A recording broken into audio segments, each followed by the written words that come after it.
এক গ্রামে থাকতো দুই বন্ধু। একজনের নাম রফিক, সে ছিল বড়লোক। আরেকজনের নাম করিম, সে ছিল খুব গরিব।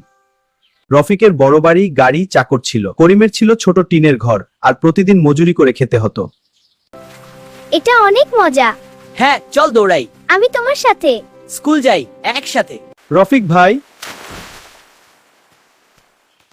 আমার ঘর আর খাবার সব গেছে। বন্ধু, আজ একটু চাল আর ডাল দিলে বাঁচি। তুই তো আমার বন্ধু, দরজায় দাঁড়িয়ে কেন? ভিতরে আয়। এই বাড়ি তোরও বাড়ি।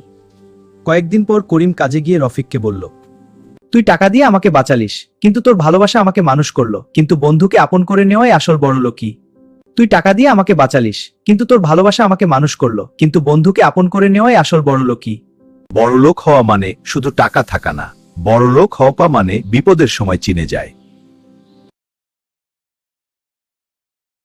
গ্রামের নাম ছিল গরুরডাঙ্গা। সেখানে থাকতো কুদ্দুস আর তার বউ মালেকা। কি আর করার, কার্টুন দৃশ্য হবে। এই মালেকা, আজ জমি চাষ করব।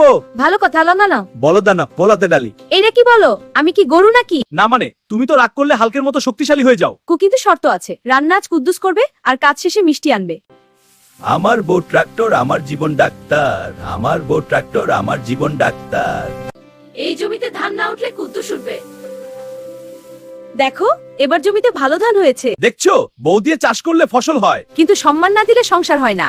আজ থেকে আমি নিজেই বলদ, তুমি রানী। কার্টুন দৃশ্য, মজার মজার কার্টুন ভিডিও দেখতে এখনই সাবস্ক্রাইব করো সোনামণিরা।